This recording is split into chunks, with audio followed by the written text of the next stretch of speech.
came to see where it fits into the lectionary, I found to my horror that it's not in the Revised Common Lectionary, so the Protestant lectionary has somehow left it out completely. I'm disgusted.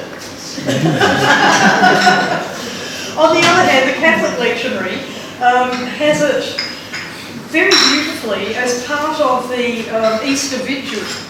So the Easter Vigil is a series of readings which kind of take us from Genesis 1, right at the beginning of creation, through what you might think of as salvation history, obviously leading up to the resurrection of Christ. And so we have these readings, Genesis 22, after that the binding of Isaac, probably as a sense of archetype, which was often used as Exodus 14, obviously the Exodus, Isaiah 54, as we're going to look at now, and then Isaiah 55, that call of all who are thirsty come to the water.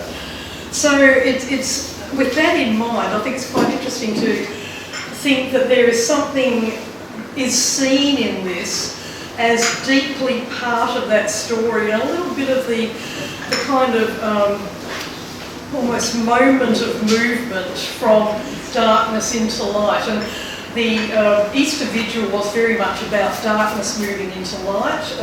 They would often have the year's baptisms at the end of it, and quite often the word that was used around them was photismos, coming into the light, beautiful word, coming into the light.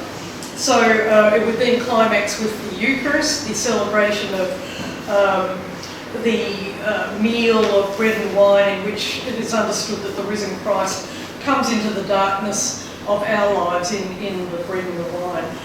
So I found that really interesting to discover the gaps in where Protestant tradition has thrown out the baby with the bathwater on the odd occasion, but it was interesting to read where it came.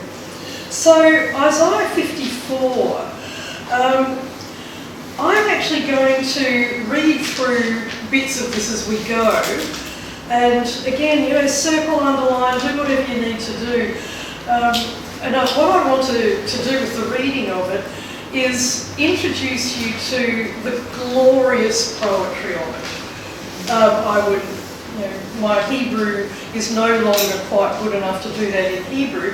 When I did part of my doctoral thesis on this, and when I was immersed in it, it was Hebrew everywhere. I was getting drunk on the poetry. It was just glorious, absolutely fantastic. But even though there are bits that you miss in translation, or the translators miss, or that are just not translatable, it's not that they miss, but when one word has a whole world of nuances in it, and they have to choose a word. Obviously, the word they choose is not going to include the world of the nuance. But just to give you a bit of a setting for this, it's part of Deutero-Isaiah, so the second part of Isaiah.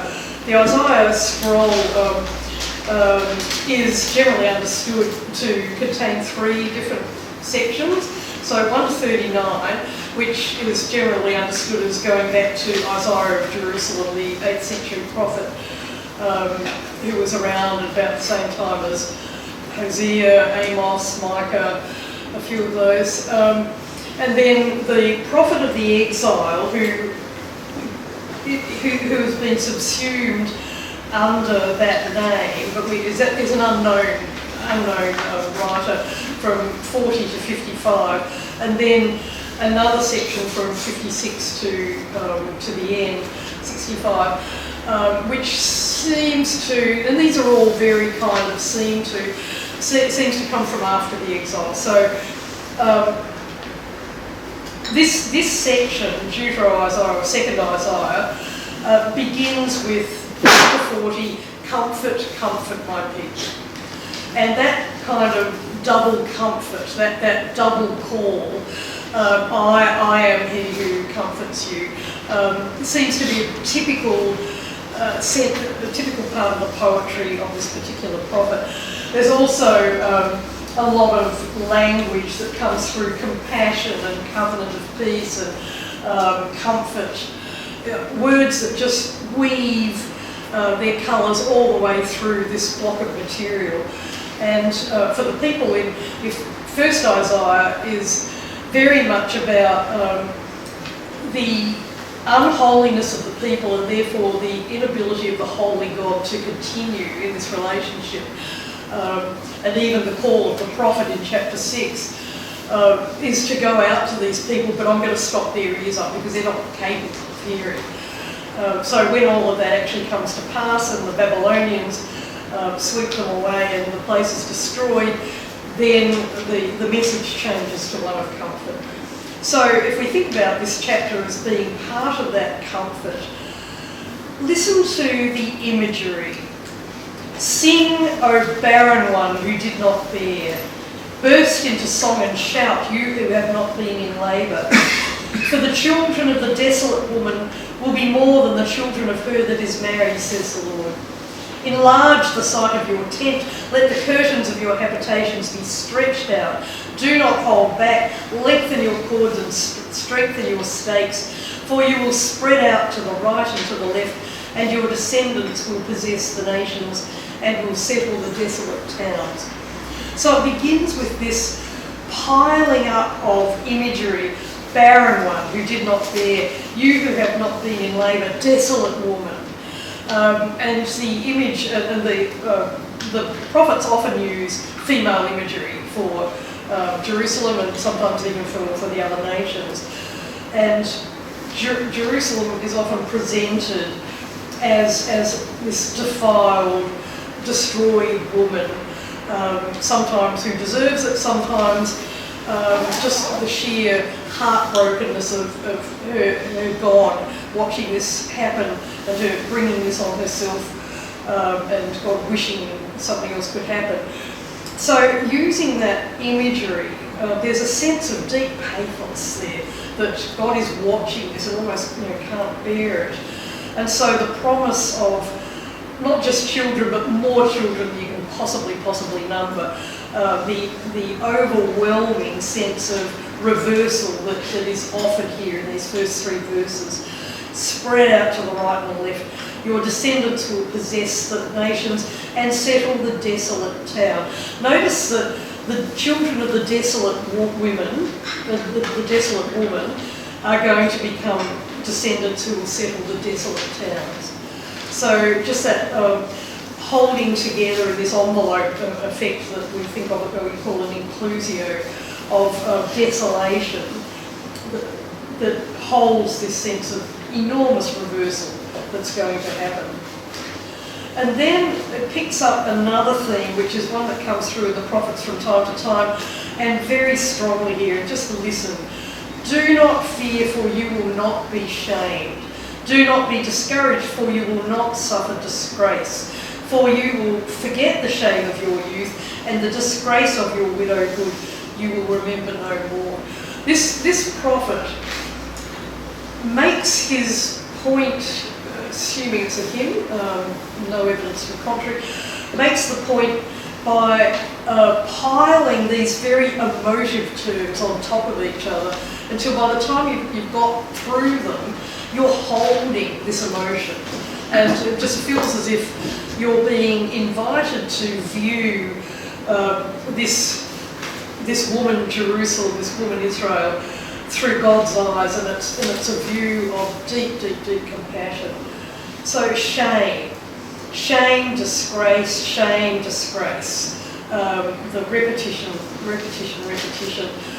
of picking up not so much. There's not a clear narrative through this. It's not a story about the one person. It's just lots of images piled up. So a barren one who did not bear, and now it's a disgraced widow. Why would widows be disgraced? Mainly because they didn't have a man to speak for legally. So they were silenced. So we might question that, but again, it's not talking about the literal. It's piling these images of pathos. Then we have the reason why this is going to be overturned. For your maker is your husband. Maker is not a common word that's used of God. Creator of all the earth, yes, that's all the way through. That's Deutero-Isaiah is very much about God being the creator of all the earth rather than the gods of Babylon. So if you think about the fact that the people have been dragged off into exile, into this massive city, which has its huge temples, it's got a very powerful religious setup. The religious setup is very much tied to the monarchy. The main god is the god of the king. The king is seen as being related. And the fact that they've lost the battle at all tends to make their own god look very, very small and powerless. And so the message of this prophet is very much, this is not the case. Remember the stories, remember your own stories. Remember the experiences that come before. Well, it's going to be even bigger and better because that God is the real God. So hang in there because this is going to happen. So your maker is your husband. The barren woman, the widow, has a husband. And the husband is not just any old husband. The husband is the maker. The Lord of hosts is his name. The Holy One of Israel is your Redeemer. The God of the whole earth he is called. So again, piling the images to match the images of the barren one, the desolate woman, the widow, the disgraced one, the ashamed one. This is the one who is claiming you and who will stand behind you. The words in here all have whole stories behind them. Lord of hosts, often the sense of the one who marches at the head of the armies. So there's that kind of the power is there behind you. The Holy One of Israel is an epithet that comes up all the way through Deutero-Isaiah and also back into the first part of Isaiah. Holy One of Israel, the one who is other but is with you. I'm just thinking, Hosea puts it beautifully in chapter 11, where there is this sense that they're all going to be completely turfed out and ruined, and God says, I can't do it because I'm the Holy One in your midst, the other who is with you. Beautiful, beautiful sense of how complex the relationship is with God, that it's both, how can you possibly grasp someone who is so other and so universal, but who is actually also totally in your midst and married to you. Now, Redeemer, I don't think you can understand Isaiah unless you've read Ruth. Does that sound okay? Because Ruth gives you, the story of Ruth gives you the picture of what a Goel, a Redeemer, is, in very, very human terms. The one who brings the family back together, who buys back anyone who's been sold off into slavery, who gets the land back, who makes sure the story of the family goes on, is the Redeemer, the nearest kinsman.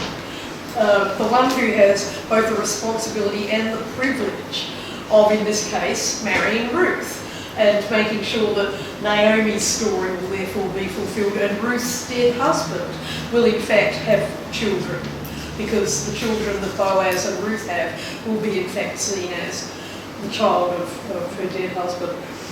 So it's not until we get that kind of really intense kinship kind of feel about what Goel, Redeemer, is that we understand this, because I think Redeemer, certainly in the Christian tradition, becomes a very sort of holier than thou, very airy-fairy. We sing, I have a Redeemer, and it's got feeling. I don't want to diss that, but it does become a very up there in the air somewhere. Whereas this is not what they're seeing. They are seeing the person who will bring them home, the being that will bring them home, who will make sure that the story goes on. That whatever has happened to break that story, this person will make sure that the exiles will be brought home. It's such a powerful story.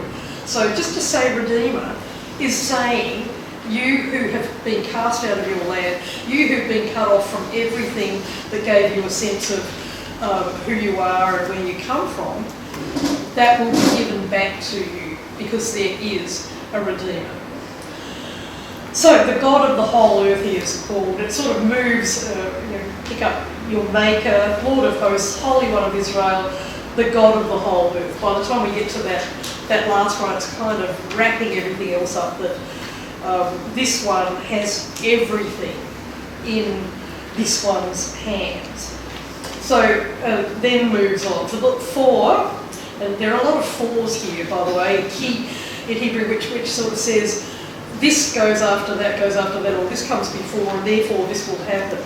So it's a tightly woven piece of writing.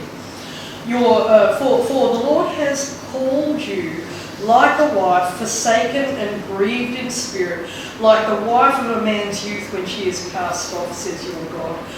So again, we move back to the picture of the desolate. But here the desolate is paired with the sense that you've been called by this one who has been named as your Maker, and all of those wonderful descriptions there. Then we get to verses 7 and 8. And verses 7 and 8, during the exile, one of the things that comes out from a number of the prophets at that time is, realistically and understandably, that sense of, hang on, did we understand? Did we deserve this? Yeah, sure, we broke the covenant, we did this, that, and the other, but is God using a bazooka to swat a mosquito? The punishment seems way over the top of the crime, and so you get these little quotes in Ezekiel and Jeremiah put it. The fathers have eaten sour grapes and the children's teeth have been set on edge. Are we in fact being punished for the sins of our parents? So the question is one of theodicy, which is a question of the justice of God. Is God just in what God has done? And sometimes that's a very, very out there question. Genesis 18, for example, where Abraham is arguing with God about the destruction of Sodom, and actually says, wouldn't the judge of the earth do what's just? And there's sort of a bit of a nudge in God's ribs to say, who are you exactly, and are you acting consistently with who you should be? Which is rather lovely. And one of the things I love about this relationship is that it is such a strong one, that the backwards and forwards you can go on. But here, without saying it out loud, there is a sense that it's being responded to with the next couple of verses, which are utterly beautiful. Now remember all of those images that have been piled up so far, and now this incredible. For a brief moment I abandoned you, but with great compassion I will gather you. In overflowing wrath for a moment I hid my face from you, but with everlasting love I will have compassion on you, says the Lord your Redeemer. We could spend 3 hours just unpacking those two verses. Utterly beautiful stuff. The abandoned, that goes along with the desolate, and abandoned, forsaken. They're terms that are often used in sort of covenantal language of the prophets use them about the people abandoning God. And here is this sense that for a brief moment, but with great compassion. Now, compassion, rachamim, I've got the right one, yes, which comes from the word for the womb, raham.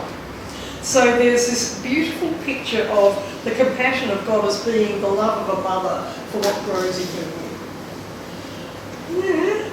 That's incredibly powerful stuff. And if you think to other places in a bit earlier, 45, I think, I can never remember numbers, where God is described as, I can't forget you, you're carved on my hands. So that picture of the complete interweaving of mother and child, and therefore can't respond with anything but bringing them back. So everlasting love, and the word for love there, I'm pretty sure is chesed, isn't it? Yeah, chesed, rather than, I can't do that because my mouth's dry. chesed, one of my favourite ever words, rather than ahav, which is, it's hard to know exactly where the difference between them is, because sometimes ahav is used for sort of covenantal kind of stuff, but chesed just seems to have slightly more, I don't know, correct me if I'm wrong, slightly more formal sort of tone to it, and it seems to only be used where there's a recognised and clearly stated relationship. So marriage, or there's just that sense that when it's used, it calls into account all the wealth of covenant, of relationship, of promise that's been made, and it says to me that can't be broken. It looks like it has been, but it can't be. I sort of think of, the old marriage thing that I promise I will love you even if I wake up in the morning and can't stand the sight of you. I will still love you. This is what chesed feels, and I'll be interested to get your take on that. In fact, do it now. Well, it's interesting that you mentioned the book of Ruth before in relation to the Redeemer, because the dominating motif of the book of Ruth is chesed, that's right, yes. which is usually translated as loving kindness. Speak up, please. Speak up. Speak up. Speak up? Yep. Chesed is often translated as loving kindness or reliable love. And it's what, in rabbinic thinking, it's what one does for someone who can't repay the favor. It's just done. Unconditionally. But it's also always associated with action. So ahava can be a feeling, love, as a fleeting feeling. But chesed is a commitment, a committed love. Yes. Yeah, beautiful. So that's what we're saying. Yeah. Really well. So here's this repetition again of compassion. With great compassion I gather you, with everlasting love I will have compassion on you, says the Lord your Redeemer. So there is this sense of the response to those who say, is this fair, is this just? That in the context of the relationship of God's commitment to God's people, this is small, this is going to pass. In the Christian Bible, Lamentations is put after Jeremiah, so it's actually included in the book of the prophets, mainly because I think it was understood early on as being written by Jeremiah. But one of the things about about Lamentations, I think, is that it picks this up. Lamentations, you've got these 5 chapters of intense pain, and smack in the middle of them is this verse, the steadfast love, chesed of the Lord endures forever. Your mercies are new every morning. It then goes on to lament again. But in the middle, that sits there as a kind of fulcrum or eye of the storm, or think of something that is steadfast and cannot be moved while everything swirls around it in whatever the storm is doing at the time. And this feels like that happening here, that chesed is always going to be the grounding, the anchor that will keep everything going, even when it looks as if it's completely fallen apart. Then goes on to bring in the story of Noah, and that sense that, okay, once I got angry and flooded the earth, I've now promised I will not do that again. And even if the mountains depart and the hills are removed, my chesed, which is often translated as steadfast love, shall not depart from you, and my covenant of peace shall not be removed, says the Lord, who has compassion on you.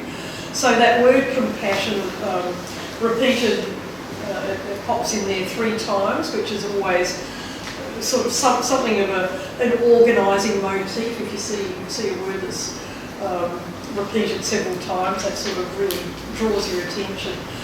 It's an absolutely beautiful picture, and I think I need to stop right now. We're not going to have any time for questions. We got 2 minutes. No, that was fantastic. I want to kind of underscore the focus on imagery. In the prophets, everything is in the latter prophets, according to the Jewish Bible. That is the literary prophets, Isaiah, Jeremiah, and so forth. Everything is about poetry. Everything is about imagery.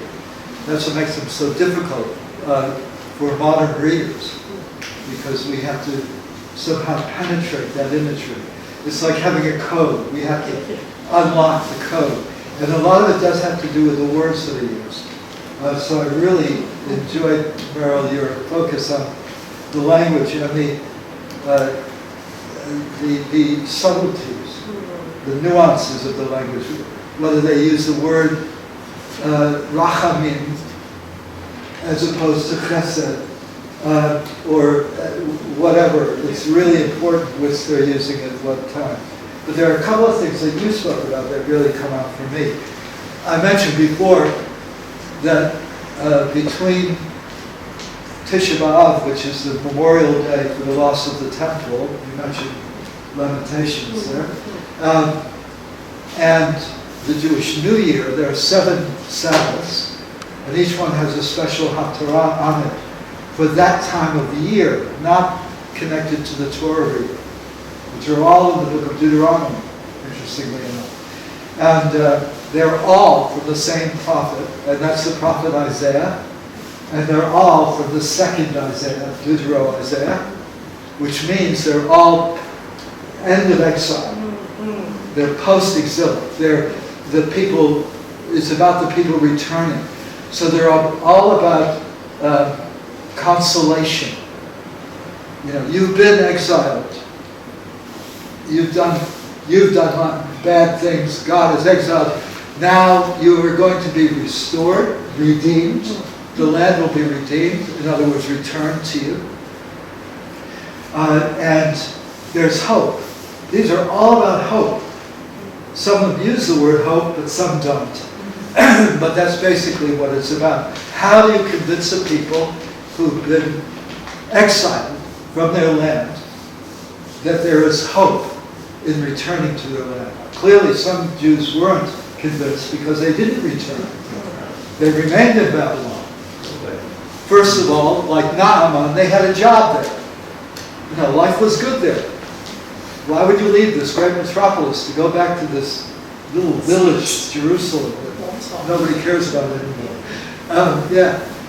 But those who did go back had to have a vision. They had to have something offered to them, and that's what this is. This is read on the 5th of those 7 Sabbaths, and they're called the Haftarah de Nachamta, which means of Nachum, of comfort, comforting Haftarot. So that's the first thing that struck me. How do I read this in relation to those events? You've been doing that, so I don't have to go through all of that. I just point out a couple of themes. One is this idea of passing on from one generation to the next. So important in Judaism. The hope is for the next generation, and the generation after that, and the generation after that. We don't conclude the task, but we have to have something that we pass on to the next generation.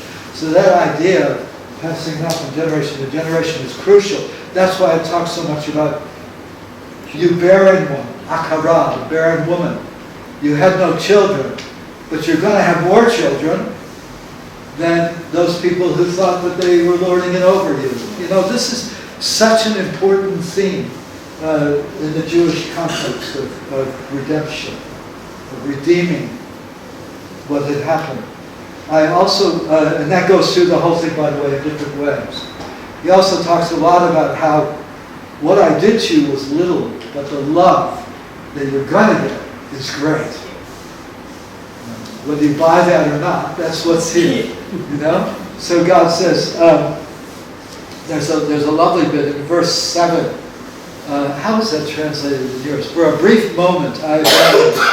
So the word for brief is small, katon. Rega katon, a brief moment. By the way, the word rega there is often corrected by scribes as roga, which means a brief anger, a brief flare. With a brief flare I forsook you.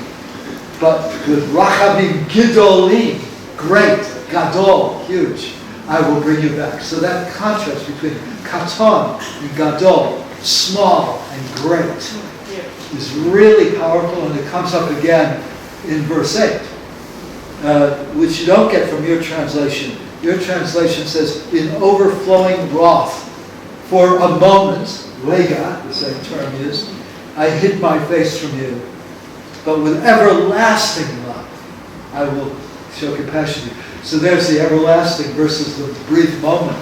But the word for overflowing wrath in the Jewish translation here is in slight anger. Exactly the opposite. And you know something? The term that's translated here in those two different ways is what we call a hapex legomena. It only occurs once in the Bible, and this is it. That's why they could translate it in such different ways. The translation follows your interpretation, not the other way around. Isn't that interesting? It's just a fascinating aside. The other thing I wanted to point out is the name, the focus on naming. And this came out of what we were talking about as well, Meryl, because you talked about, because the idea behind redemption is carrying on the name. Why does Ruth need to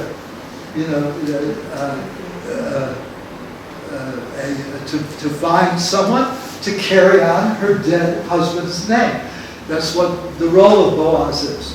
It's called Yibum in Hebrew. This is when the husband of a man who dies must supply a child through the dead man's wife if she hasn't yet born a child. But it's very interesting that the way that's described in the Torah is not the way it's carried out in the book of Ruth. In other words, again, they've taken it as a motif and they transformed it to fit a new setting. It's so interesting how that's done. I can't go into that in any detail, but what I can say is that the passing on of the name, which is also, by the way, the reputation of a person, is in English as in Hebrew, is very important. And so there's a huge focus in here on the names used for God. Did you notice each time God called something else? So in verse 5, God is called God of all the earth. And it actually says Yikareh, he is called. And his name is called. Before that, his name is the Lord of hosts. But that's not all. In verse 6, it ends, said your God. In verse 8, it ends, said the Lord your Redeemer. And in verse 10, the whole thing ends, said the Lord who takes you back in love. It's going from less to more. You see how they do that? In terms of the poetry, it's very, very powerful here. So it goes from just God as being the name. That's the most generic name. Doesn't carry any weight, really, emotionally, in terms of commitment. Then God is Redeemer. That's a legal weight, because that's a legal term, a legal idea. And then finally, God is beloved and lover. And that's the most significant. It's just the way they do that, to build up that image of God as a loving God. Not the God who punishes, but the God who loves, even though punishment is merited. You know, that's extraordinary. Just extraordinary. Now, I want to say one other thing. I have to throw this in, I'm sorry. But this passage also refers to the waters of Noah. Did you notice that? Yeah, we haven't talked about that at all. About flooding the earth, that God made a promise to Noah that he would never flood the earth again. And that's why we have the rainbow. And that's the first covenant, the first Brit mentioned in the Bible. But the covenant, the idea of covenant, a relationship between God and Israel, which is based on mutual obligation and response, is absolutely central to Jewish self-understanding. This passage, the same passage, is also the Haftarah for the portion that tells the story of Noah. There we go. For that reason. It's the only one, if I remember rightly, the only Haftarah that is for two portions. Because Noah is about covenant, and that's what this is too. So we'll throw it open now. We've got about 2 seconds, everybody. 2 minutes for any If questions. anyone needs to leave, please Yes, feel please free. leave now. Sorry, we've gone right to time. I'm so sorry. Yes. Yes. I think I read, is no a mutual obligation covenant or is it covenant of grace? I think I may have read that, but Okay. I don't know the difference. Christianity has such a thing called a covenant of grace. Judaism does not. Does not, oh, okay, that's what. In Judaism, covenant is about relationship between a people and God, and they have both entered into it, understanding that there are responsibilities on both sides. But God always forgives at the same time. Yeah, so you were talking about the names at the end of each verse, and I noticed that in verse 6 it's Elohim, and then it goes into 18, it's Hashem. Is there a nuance in that as well? Sure. It's becoming more, well, okay, so Elohim is a generic word for God. Could be a God of anybody, but it's the creator God as well. Adonai, which we say Hashem, the name of God, is a personal, relational God. That's the God who enters into the covenant. Elohim doesn't enter into covenants. Elohim just creates everything. It's like sometimes the way some Christians think of God the Father as being the distant, hierarchical character. And Jesus is the one with the name, the personal figure with whom you can enter into a relationship. But we don't see it that way. We see both of those roles in God without any mediating figure.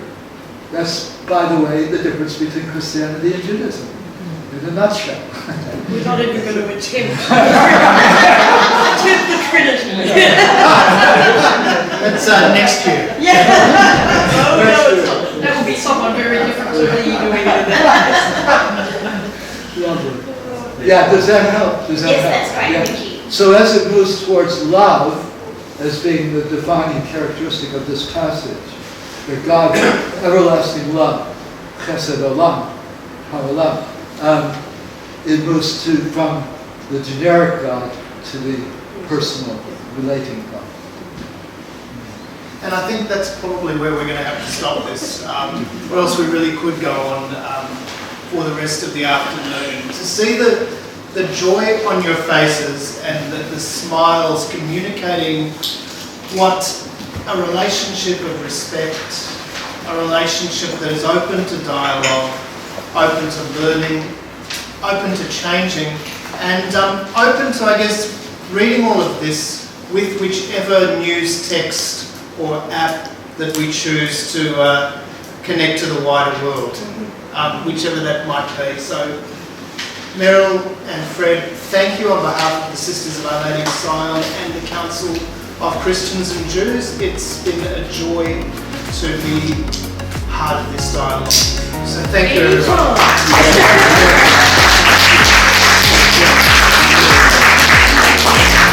everyone.